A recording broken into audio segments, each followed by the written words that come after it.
खैरपुर में बुर्दी बिरादरी पारां इलाके जे बाअसरनि ऐं पुलिस जे ज़ियारतनि ख़िलाफ़ एहतिजाजी मुज़ाहिरो कयो वियो।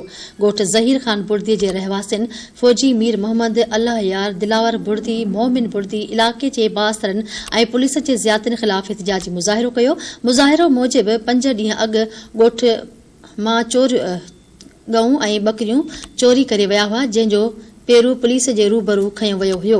हुननि चयो त पुलिस चोरीअ में मुलविस जाबदारनि खे गिरफ़्तार करण बदिरां इलाके जे बाअसर ज़मींदार नवीद सयाल जे चवण ते जाबदारनि खां रिश्वत वठी खेनि आज़ाद करे छॾियो। मुज़ाहिरीन वधीक ॿुधायो त बाअसर ज़मींदार नवीद सयाल मामले खे ख़त्म करण लाइ खेनि मौतमार धमकियूं ॾेई रहियो आहे। हुननि डीआईजी सखर एसएसपी खैरपुर ऐं ॿियनि वसवारनि खां मुतालबो कयो आहे त चोरीअ में थियल माल वापसि कराए इंसाफ़ ऐं तहफ़ुज़ फ़राहम कयो वञे।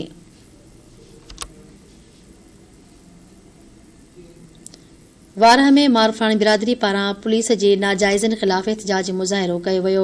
मारफाणी बिरादरी जे मर्दनि ऐं औरतुनि नजमा ख़ातून, अली रज़ा मारफाणी, हामिद ज़ाहिद मारफाणी ऐं ॿियनि गाजी खौड़ पुलिस जे ज़ियारतनि ख़िलाफ़ एहतिजाजी मुज़ाहिरो कयो। हुन मौक़े ते मुज़ाहिरीन साफ़िन सां ॻाल्हाईंदे चयो त हिकु हफ़्तो अॻु गाजी पुलिस नौजवान मोहम्मद अली उर्फ़ पप्पन मारफाणी खे बिना जवाज़ गिरफ़्तार करे छॾियो आहे। हुननि एसपी कंबर शहदाद कोट खां मुतालबो कयो त नोटिस वठी नौजवान खे आज़ाद करायो वञे।